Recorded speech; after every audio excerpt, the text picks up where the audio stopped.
Okay, it's time to learn about Process Builder. This is a powerful tool, and combined with the flow, it is a very powerful tool.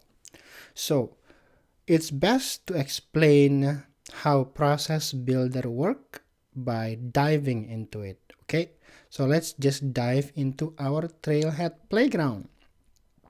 I'm gonna go here to my hands-on orgs, dive into my admin intermediate playground, and go to setup. Here we have Process Builder. There it is. All right, so on here you can see the list of existing processes that you have created on your org. You can see the status of it. If it's active, means it is running.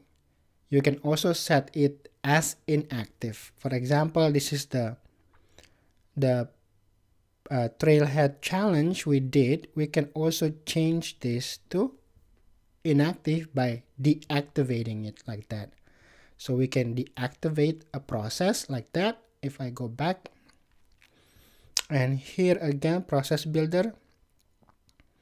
So you see it is inactive there. Also, you cannot modify an existing process. You can copy it. For example, I want to change this. You can't, because it's all grayed out. You can only modify a new or clone this first. You have to clone this first. You can save as a new process or a version of the current process. All right. So for example, version 2. If I save this, and then you go back to or view all processes there. Now if you click this arrow, see you have version 1 and version 2. Both are inactive. So that's how you modify processes. Once it has been activated, you can't touch it no more. You can only clone it, right? So there is a history tracking there. Otherwise, it's very hard to track what's going on. If you have issues in your org and things are going unexpectedly, what's going on? What changes took place? If you keep modifying the same thing over and over again, the changes is untrackable, right? It's a nightmare to track it. But now you can see, oh, this is the original status or the original process. What is it doing? You can check all this criteria. What is it doing, right? And then if you go back to your processes again, you can see, oh, this is the current one. What's the current one doing? Okay, but you can activate, this is both inactive, any version of the process. That's also a good thing. So you can activate process 1 here. See, confirm. You can still activate it, right? So if I go back to my process again, now what if I want to activate here? Check that out. You can also activate this. If you activate version 2, version 1 will be inactive. So now you see here version 1 is inactive, version 2 is active. Okay, that's a little bit about Process Builder management. As you build a lot, that's how you manage them. Okay, so don't get confused. How can I modify this? You can modify it by cloning it first, and then you can modify it, and then you can activate whichever version you want to make it active. So without further ado, let's create a new process. So what do we want to create? So if I go back here, let's create a simple one so you don't get overwhelmed. All right, we have swimming lessons, as you remember on our examples for this trail. They are on the opportunity object, and let's for example pick one here. And if I go to my details, so we have a swimming instructor notes, right? And we have the pass Did the student pass the swimming lesson? If they pass and the instructor is pretty lazy and they don't want to put any notes, you pass. Next student, right? Oh, that's so discouraging for the student. There's blank notes from my instructor. So let's add some automated instructor only if the instructor is lazy and they just leave this blank. That would make the student sad, right?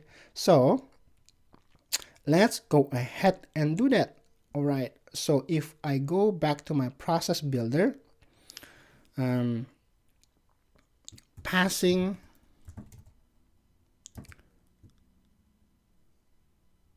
swimming instructor note. All right, if you don't have to fill that out, so if you just tab it, it's just gonna fill it for you.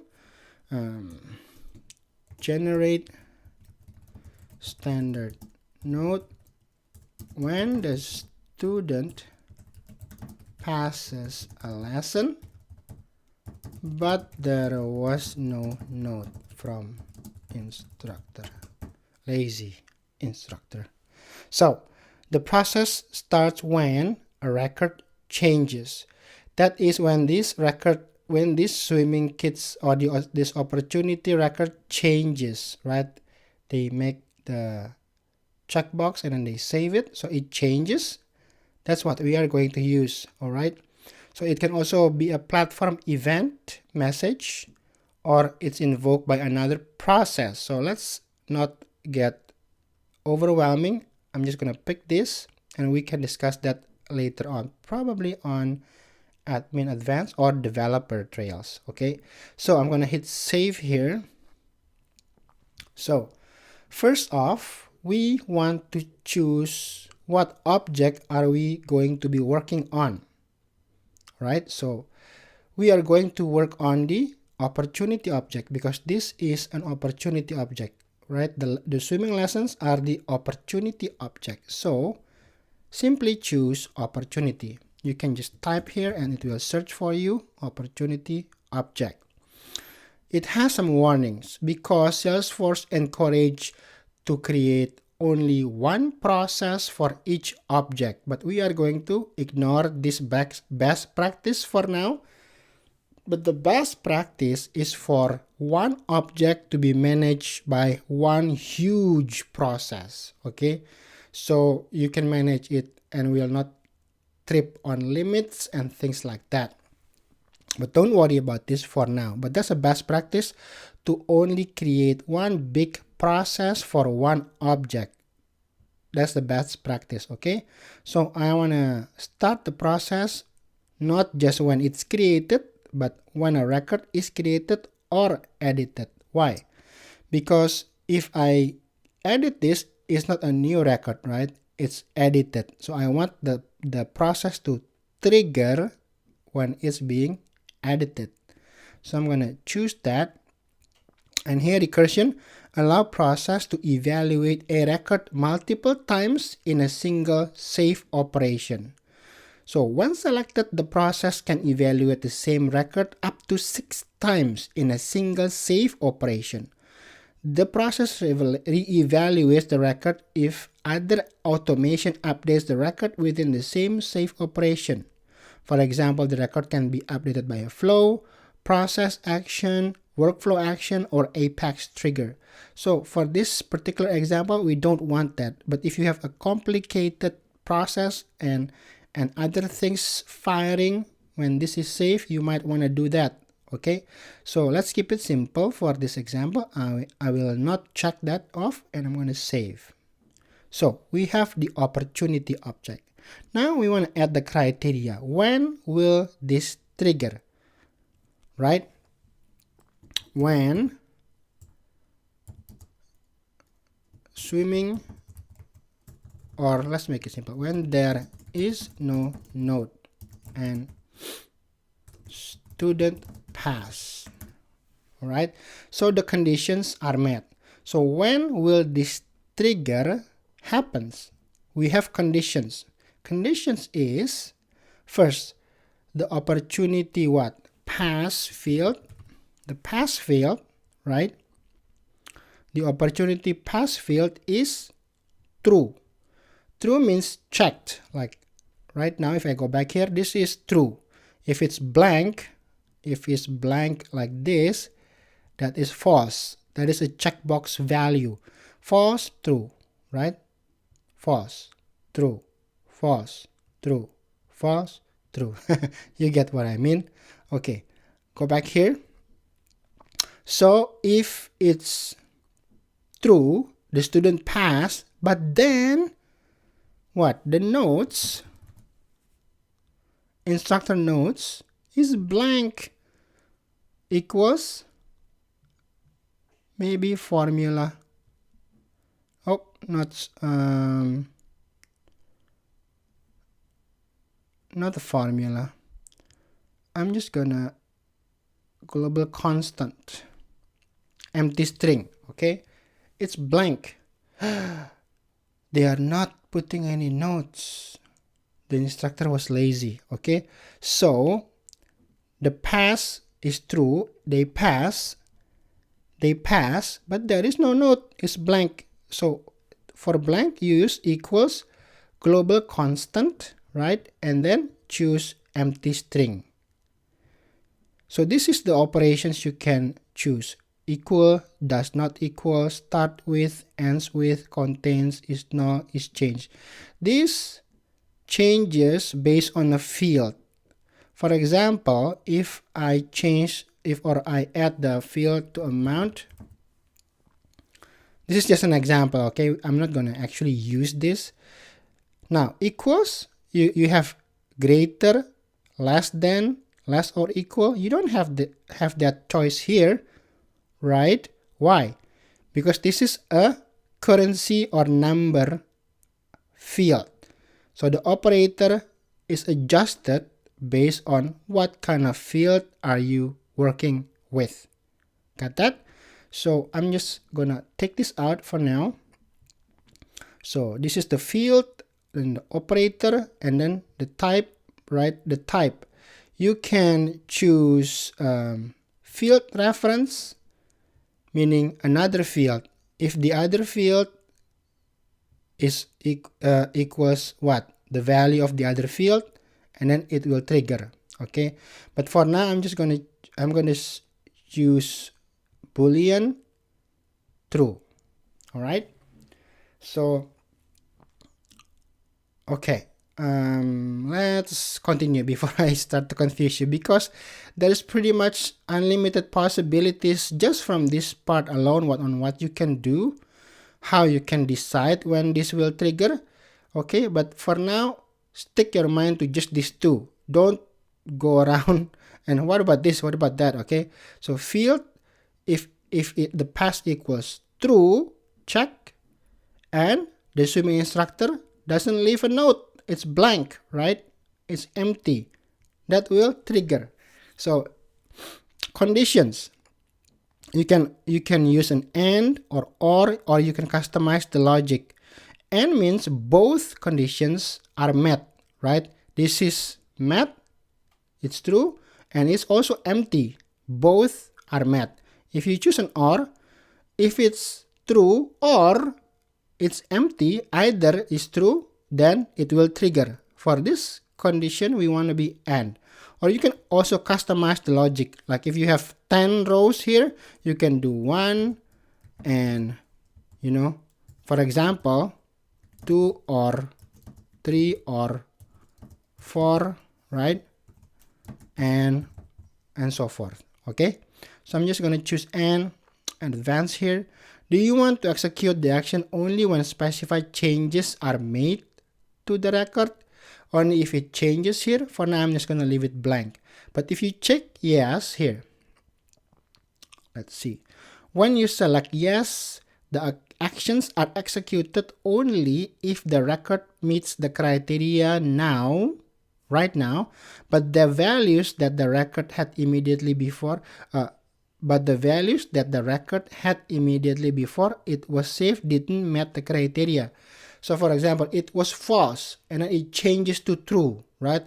it was filled and then it changes to blank, then yes, but we're not going to use that because that's going to be not what we want. All right, you got that? If it changes to this value, then if you want that, you check this box. All right, so I'm going to save this, and then we decided the object, and then we decided the criteria when it will trigger. Now we decide what do we do?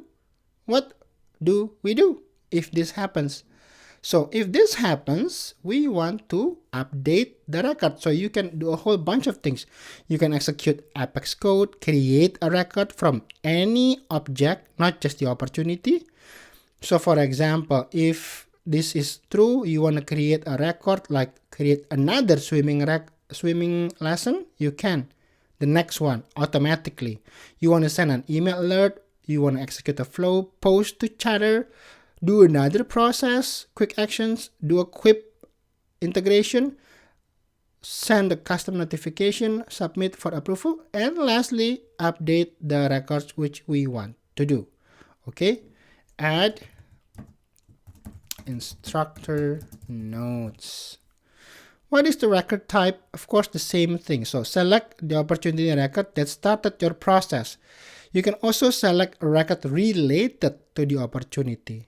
So for example, if I go back here, this opportunity has relations to what? Nothing for now. Well, it has opportunity product, but if you have for example, it has a relation to swimming instructor or swimming pool, right? So you can update this record, right, when this changes. That's what it means. So for now, let's keep things simple. Okay, select the opportunity record that started your process. I'm gonna choose that. So action type, update the records, add instructor notes, record type is the opportunity. So criteria for updating the record. What is the criteria? You can even filter it more. Update records that is meeting the conditions.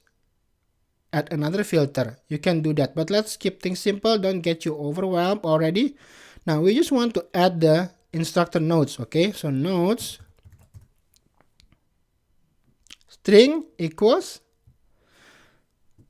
good job, you passed. So excited. We'll see you on the next level. Good job. See, that's encouraging, right? So if the swimming instructor is lazy and doesn't leave a note, we wanna leave that note and save. Boom, we have done our first process. Okay, so that's a very simple process. I am going to activate that and confirm. Okay, so now it is active, right? If I view all processes, you can see now we have this one which is active. Okay, so let's give it a try. Okay, so for example, let's do swim kids 1 here for Catherine Wagner, which is the mom. If I go to details here, and she hasn't passed the lesson, and now the instructor, for example, we pretend to be the instructor, and we are going to change this to pass. Okay, you pass. Bye bye. I'll see you next time. So the instructor is lazy and she just wants to end the day and hit save. Boom. See? Our process kicks in. Good job. You passed. So excited. We'll see you on the next level. Good job. This is automatically created. The instructor didn't even do that. So that's how process can help save time and make everybody happier and better, more efficient, right? All right, so let's go back here. So we have discussed about all the things here, how to create everything out. As immediate action, you can also schedule the action, like 10 days after, or things like that. You can schedule, and also you can do lots of other things there. We've discussed about that. And then you can also build this process. Please follow and build this process. Okay, that's your task from me, your homework. We're not going to spend a whole lot of time just by following instructions, because it's just following instructions. So please do all that yourself. All right. And then if you have any questions or something didn't work out, ask me, jimmy@zone.io. I would be happy to help you out. But that should be pretty straightforward. All right. So now let's just do the hands-on challenge. All right. So the hands-on challenge, the process can have any name.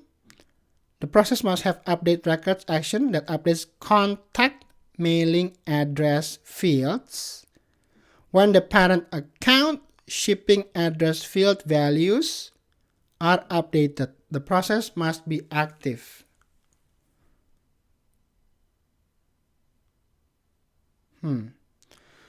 You can also have to do a validation rule for the account object. Okay, let's go ahead and do that. All right. So first off, we are going to close this, and back here, pop up a new setup, and let's check if the account object has a validation rule. Validation rule at the bottom here. No, it doesn't have anything. So that's good. So we can just automate it. So when the account shipping address values are updated, it will trigger. Okay. So let's do that. I'm going to go to my account object here. And then I'm going to go back to process builder. Process builder. And we are going to make a new one. All right. Let's call it update contact address from account, because we are free to do that. Update Yoda. Whoa. Where did that come from? Contact address from account address. All right. The process starts when a record changes. Okay. What record? The account record. So let's save that. So we are going to work based off the account object, right? Because when the account object changes, when the account is edited or created, same thing, save. Now add the criteria. The criteria is the parent account shipping address field values are updated. Okay, so shipping address fields are updated. All right. Shipping address updated. Okay, so the conditions are met, right? So shipping address, shipping, we have a bunch, right? We have a bunch there. So if the shipping city, choose, right?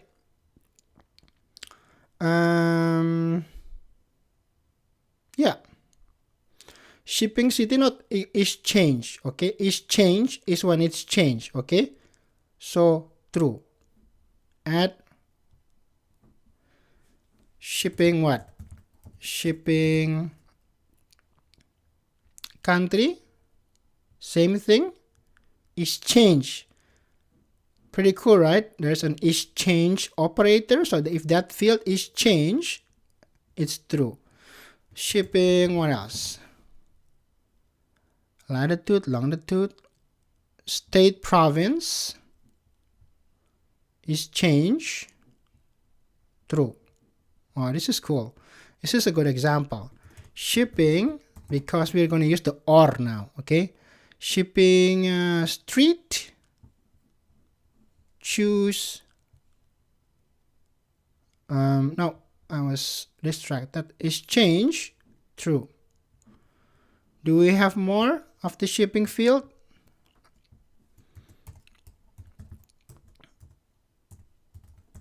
Shipping, zip postal code. We haven't. Yeah, we haven't. Is change equals true.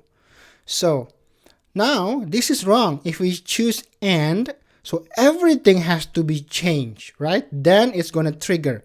But we do not want that. If just one of them is changed, or then it will trigger. So if this change, or this change, or this change, or this change, or this change, like postal code change, or street, or state, or country, or city change, then do the thing, right? Now, immediate actions, what do we want to do? Immediate actions is update records, action that update the contact mailing address. Same thing with the account, all right? Pretty simple. Go back here. So the action is update records. Now, this is a cool thing. Update contacts. What if there's multiple contacts address? Okay, so record type is here. Select the account. No, select the record related to the account, which is the contact. Hey, finally we are using this, the contacts, right? So choose. Now, criteria for updating records, no criteria, just update the record. So all contacts in the accounts, do we have what? Mailing address, mailing, right? Mailing address field. Now, the mailing city equals a field. Finally, a good example, right? A field of what? The shipping city. You got it? So, if the account shipping address changes, the shipping city changes, the mailing city of the contact of the account equals the shipping city. So it's just gonna match it, right? All right, let's do the rest. Mailing country, same thing, field reference, account, shipping, country. Boom. Choose. Mailing,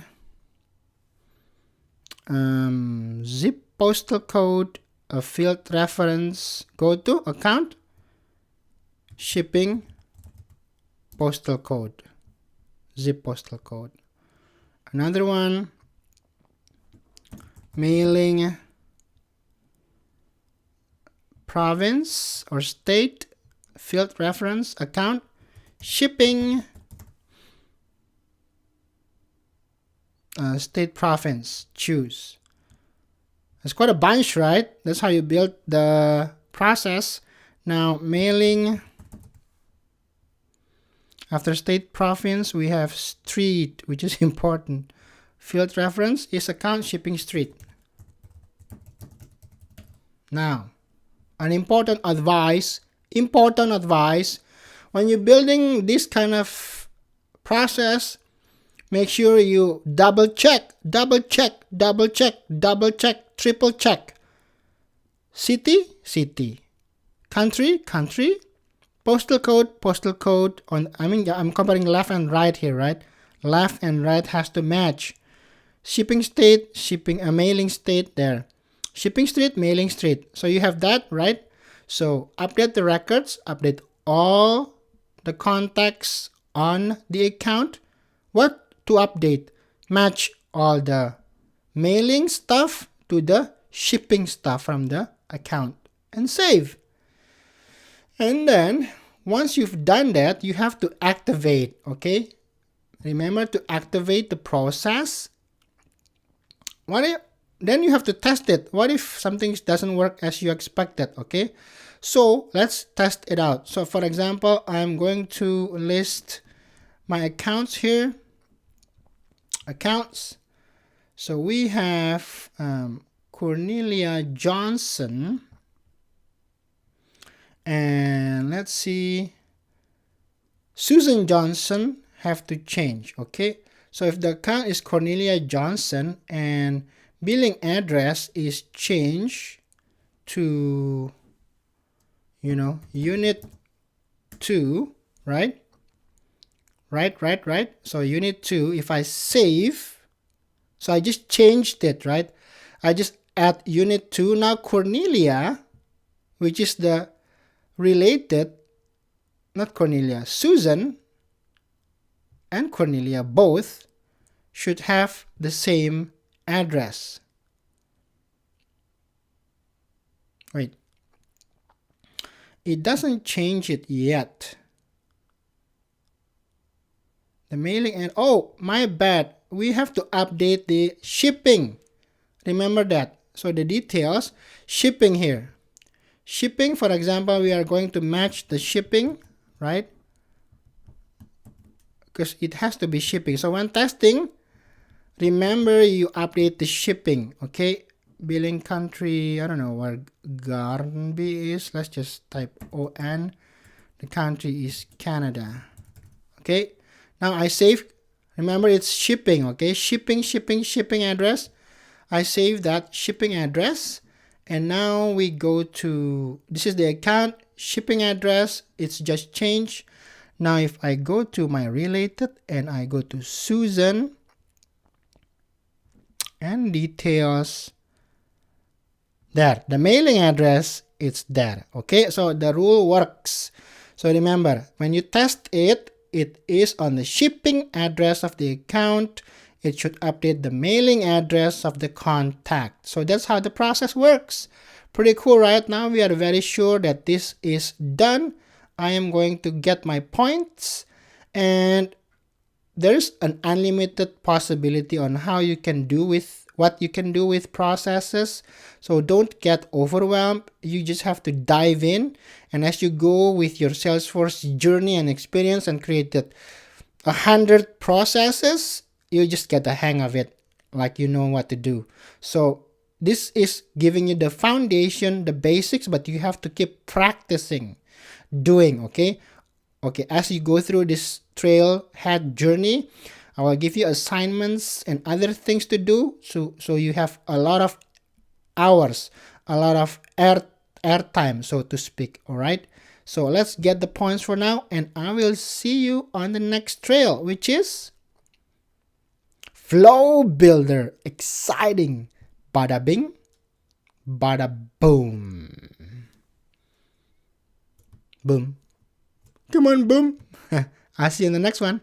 Hit that subscribe button and explore new Trailhead grounds and learn to implement the most useful and popular apps on the Salesforce App Exchange.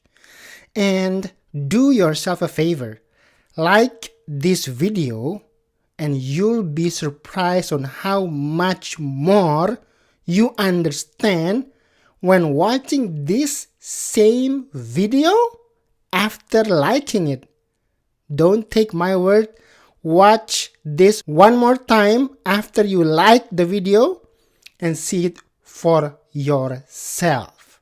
Bada bing, bada boom.